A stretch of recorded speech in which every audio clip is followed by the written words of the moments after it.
कि आपको ऐसी दुनिया में जीना है जो बिल्कुल फ्यूचर की तरह है। टेक्नोलॉजी दिन ब दिन आगे बढ़ रही है और भी ज्यादा एडवांस हो रही है।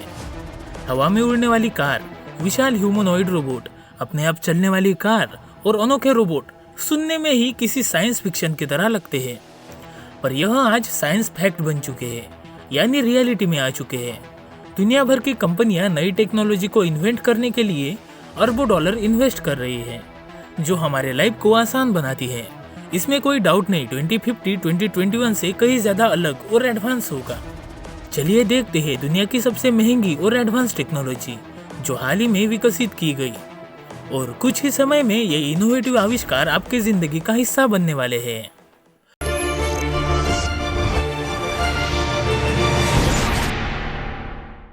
अगर इस दुनिया में कभी किसी बड़े मॉन्स्टर ने हमला किया तो जापान जरूर इस दुनिया को बचाने के लिए आगे आएगा। राक्षस जैसे बड़े रोबोट जो एक समय में जापान के फेमस मांगा कॉमिक में पाए जाते थे, वो आज असल दुनिया में मौजूद है।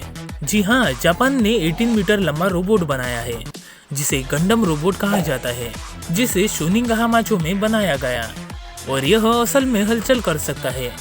ये 25 टन का विशालकाय रोबोट जापान के मांगा कॉमिक और 1970 में आए मांगा एनिमेशन की सटीक प्रतिकृति है। इसमें हर जॉइंट पर एक मोटर है जिसका इस्तेमाल करके ये 24 डिग्री तक हलचल कर सकता है। इसका मतलब ये रोबोट असलियत में अपने हाथों को हिला सकता है, चल सकता है, यहाँ तक कि अपने घुटनों पर बैठ भी सकता है। ये बड़ा सा रोबोट जापान के गंडम फैक्ट्री का एक स्टार अट्रैक्शन है। इंजीनियर कह रहे हैं कि इसमें अभी बहुत सी मॉडिफिकेशन और काम करना बाकी है, जो कुछ ही समय में पूरा हो जाएगा। दुनिया के सबसे बड़े प्रभावशाली रोबोट को बनाने के लिए इंजीनियर्स को तकरीबन 6 साल लगे। इस विशालकाय रोबोट का सिर शिंतो प्राइज की तरह बनाया गया है। यह इनके पारंपरिक समारोह का हिस्सा बन चुका है, जिसे ज्योतिषिकी कहा जाता है। ये समारोह तब किया जाता है जब कोई बड़ा बिल्डिंग का काम पूरा हो।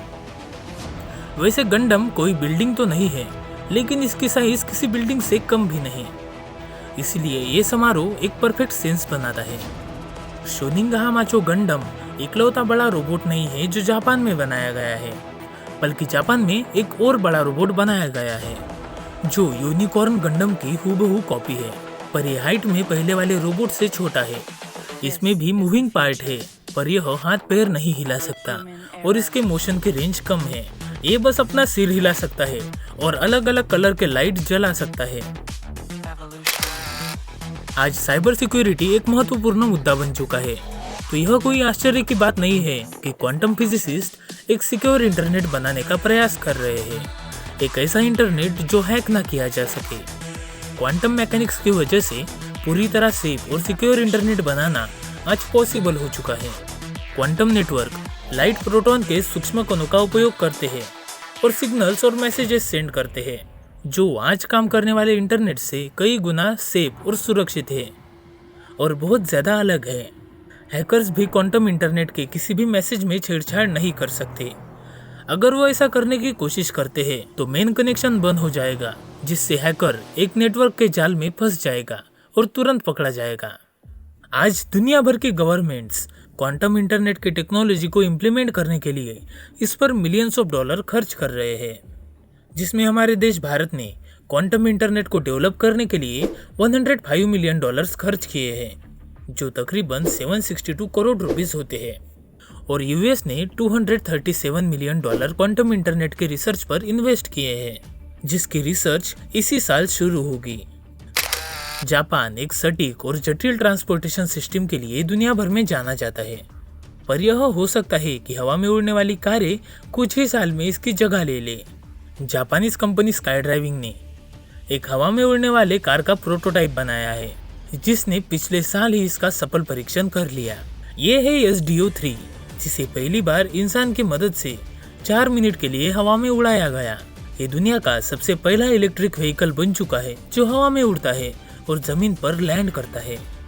स्काई ड्राइव ने बताया कि इसका परीक्षण एक्सपेक्टेशन से कई ज्यादा अच्छा साबित हुआ है और अब हम उस फ्यूचर के काफी पास आ गए हैं जहां रोड बिल्कुल खत्म हो जाएंगे।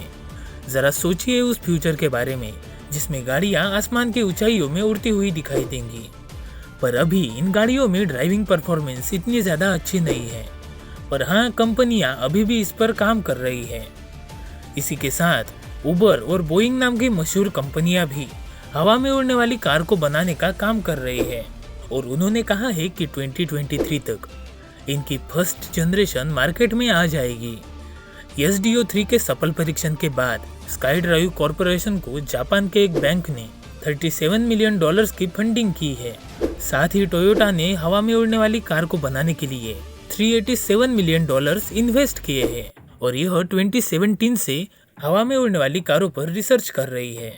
वैसे आप लोगों का ऐसे रोबोट के बारे में क्या कहना है जो बिल्कुल असल इंसान की तरह दिखाई देते हैं? ये तो कुछ भी नहीं, समय के साथ ये और भी एडवांस हो रहे हैं और यह दिखने में ही नहीं बल्कि अन्य चीजों में भी इंसानों की बराबरी कर रहे हैं। अब वो दिन दूर नहीं जब रोबोट आपको ऑफिस में काम करते हुए दिखाई देंगे।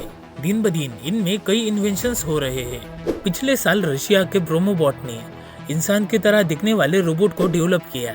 यह एक इंसान का क्लोन है जो वर्क प्लेस के कुछ टास्क कंप्लीट करने के लिए डिजाइन किया गया है।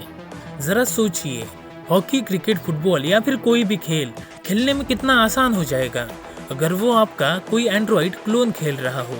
प्रोमोबॉट एंड्रॉइड रोबोट 680 ह्यूमन एक्सप्रेशन की हूबहू नकल कर सकता है और प्रोमोबॉट इसमें $2 मिलियन इन्वेस्ट कर रहा है महीने में कम से कम 7 यूनिट बनाने के लिए। प्रोमोबॉट की प्राइस $20,000 से लेकर $50,000 के बीच है। यह डिपेंड करता है इसके अंदर के ऑप्शंस और फीचर पर। पैनासोनिक KU रोबोट फ्रिज को विकलांग लोगों की मदद करने के लिए डिजाइन किया गया था, पर यह लेजी इंसानों में बहुत ज्यादा पॉपुलर हो गया।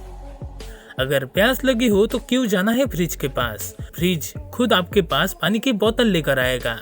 ये fridge light detection navigation system का उपयोग करता है खाने की सेफ डिलीवरी के लिए, और खाना खाने के बाद यह आपके प्लेट को भी ऑटोमेटिक सिंक की तरफ ले जाएगा। पैनासोनिक इसे अपने शोरूम में 2023 तक अवेलेबल करेगा। हमें इसके प्राइस का तो पता नहीं क्योंकि ये बस एक प्रोटोटाइप है, पर हाँ, ये नॉर्मल फ्रिज से महंगा होगा और हमें लगता है कि इसकी प्राइस $20,000 से ज्यादा ही होगी, जितने में आज पैनासोनिक का सबसे हाई क्लास फ्रिज आता है। अपने हाथ को खोना सच में एक भयानक बात है और उससे भी भयानक बात है इस हादसे से उभरना। पर क्या हो उसकी जगह अगर रोबोट हैंड लगाए जो बिल्कुल असली हाथ की तरह काम करे। इसे देखकर लगता है फ्यूचर और भी पास आ गया है। तैयार हो जाइए उससे हाथ मिलाने के लिए। यह प्रोस्थेटिक हैंड अपने हाथ की मसल मेमोरी से ऑपरेट होता है, इसीलिए हम इस हाथ को अपने दिमाग से ऑपरेट कर सकते हैं। पर ये सस्ते नहीं आते। इस प्रोस्थेटिक हैंड की कीमत तकरीबन $10,000 है और हाँ, ये सच में एक जिंदगी बदल देने वाला आविष्कार है। लगता है कि जापान सभी को आलसी बनाने पर तुला हुआ है, क्योंकि फ्लाइंग कार, रोबोट फ्रिज के बाद जापानीज कंपनी टोयोटा के रिसर्च इंस्टीट्यूट ने एक ऐसे रोबोट का वीडियो रिवील किया है जो आपके सीलिंग पर लटक कर आपके बर्तन धोने के साथ घर के अन्य काम भी कर सकता है, और जब इसका काम खत्म हो जाएगा तब ये अपने आप सीलिंग पर चला जाएगा। जापान ने घर के कामों के लिए बहुत से रोबोट बनाए हैं, लेकिन ये रोबोट एक छोटे घर के लिए भी कॉम्पैक्ट है। इस रोबोट को सीनियर सिटीजन्स की मदद करने के लिए बनाया गया है, क्योंकि जापान ज्यादातर सीनियर सिटीजन्स का देश है। टोयोटा रिसर्च इंस्टीट्यूट 2015 में बनाया गया था और कम समय में ही इस ऑर्गेनाइजेशन ने रोबोट की डिजाइनिंग और डेवलपिंग के लिए $1 बिलियन से भी ज्यादा खर्च किए हैं। पता नहीं अब कौन सी इन्वेंशन आएगी जो हम सबको हैरान कर दे। न जाने कितने समय से हम इंतजार कर रहे हैं ऑटो ड्राइविंग कार के लिए। टेस्ला की कार है जो ऑटो ड्राइविंग के साथ आती है, पर ये टेक्नोलॉजी आज भी पूरी तरह मैच्योर नहीं हुई। वेमो जो सब्सिडरी है गूगल पेरेंट कंपनी अल्फाबेट की, यह स्फीनिक्स एरिया में सेल्फ ड्राइविंग टैक्सी चला रही है। अब तो इस कंपनी ने बिना किसी सेफ्टी ड्राइवर के भी इसे चलाना शुरू कर दिया है। मतलब इस टेक्नोलॉजी पर कॉन्फिडेंस पहले से कई ज्यादा बढ़ गया है। रोबोट टैक्सी एकदम सही है जो ड्राइविंग करते समय मिस्टेक नहीं करती। और हाँ, इन टैक्सीज में सफर करना आज पूरी तरह सेफ है। अब वो समय दूर नहीं जब दुनिया भर के हर बड़े शहर में ड्राइवरलेस टैक्सीज होंगी। Self driving taxis lighter technology का इस्तेमाल करती है रास्ते को देखने के लिए और चीजों को डिटेक्ट करने के लिए। आज इस टेक्नोलॉजी को डेवलप करने के लिए अल्फाबेट ने तकरीबन $3.5 बिलियन खर्च किए हैं। ये बहुत ज्यादा है अन्य कंपनियों से। अगर आपको लगता है विशालकाय गंडम रोबोट इकलौता इम्प्रेसिव रोबोट है जो जापान में बनाया गया है, तो आप गलत है। ये है 28 फीट लंबा LW मोनोनोफू रोबोट, जिसे इंजीनियर माशिकी नागुमो द्वारा बनाया गया, और यह दुनिया का सबसे बड़ा इंसानों द्वारा ऑपरेट किया जाने वाला रोबोट है। ये रोबोट पूरी तरह कंट्रोल किया जाता है अंदर बैठे हुए यूजर के द्वारा। इस रोबोट के अंदर एक आर्म कैनन है, जिससे इसका यूजर रोबोट के अंदर से स्पंज बॉल की फायरिंग कर सकता है, और इसके फायरिंग की स्पीड 140 किलोमीटर पर आवर की है। पर कोई नहीं जी, इससे कोई खतरा नहीं। नागुमो इसी के साथ अन्य रोबोट्स की भी मैन्युफैक्चरिंग करते हैं। इन्होंने साकाबिरा काइकाई जैसे रोबोट बनाए हैं जो गंडम एनिमे से इंस्पायर्ड है। इनका बचपन से सपना था एक रोबोट बनाने का, पर डिजाइनिंग मिस्टेक की वजह से LW Mononofu robot 1 kilometre per hour की स्पीड से ही चल सकता है। हालांकि साकाबिरा काइकाई के साथ इन्होंने अन्य रोबोट की भी मैन्युफैक्चरिंग की है, और यह उन्हें $930 पर आवर के हिसाब से रेंट पर देते हैं। सच में दोस्तों, जापानीज बच्चे तो दुनिया भर में सबसे अनोखी बर्थडे पार्टीज मनाते हैं। जापान दुनिया की एक कूलेस्ट कंट्री है, पर लगता है कि जल्द ही साउथ कोरिया इसकी जगह लेगी। K-पॉप और पैरासाइट जैसी कोरियन मूवी जो दुनिया भर में लोगों के दिलों पर राज कर रही है, उसके बाद अब साउथ कोरिया बना रही है एक इनक्रेडिबल रोबोट जिसका नाम है द मेथड 2, जिसे हैंडकुक टेक्नोलॉजी द्वारा डिजाइन किया गया। इस रोबोट का वजन 1.6 टन है और यह 13 फीट लंबा है। ये जापानी रोबोट से कई गुना छोटा है, पर ये उनसे कई ज्यादा फास्ट और क्विक है। यांग जिन हो ने इसे बनाने के लिए तकरीबन $200 मिलियन खर्च किए हैं। यह रोबोट हैंडकुक इंजीनियर्स और यांग जिन हो के कोलैबोरेशन से बनकर तैयार हुआ है। क्या हुआ अगर ये रोबोट ट्रांसफॉर्मर मूवी में दिखाए जाने वाले रोबोट की तरह नहीं दिखाई देता, पर फिर भी ये रोबोट आर्मी और आग में फंसे हुए लोगों की मदद करने के लिए इस्तेमाल किया जा सकता है। साथ ही इसका इस्तेमाल कोरियन सीमा पर निगरानी रखने के लिए किया जाता है। यहाँ तक कि जेफ बेजोस ने भी अमेज़न के एक बड़े कॉन्फ्रेंस में मेथड 2 की टेस्टिंग की है, और उन्हें सच में बहुत मजा आया। अब जरा सोचिए उस दिन के बारे में जब मेथड 2 जैसा कोई रोबोट आपके घर में खुद पार्सल लेकर आएगा। दोस्तों, आज के लिए बस इतना ही। क्या आप भी एक्साइटेड है उस फ्यूचर के लिए जो अलग अलग इनोवेटिव इन्वेंशंस के साथ आएगा, जिसमें हवा में उड़ने वाली कार्स होंगी, ऑटोमेटिक फ्रिज और अनोखे रोबोट्स होंगे? हमें कमेंट्स करके जरूर बताइए। और हाँ, अगर आपको ये वीडियो पसंद आया हो तो हमें सब्सक्राइब करना बिल्कुल ना भूलें, क्योंकि यहाँ आपको हमेशा कुछ इंटरेस्टिंग मिलेगा।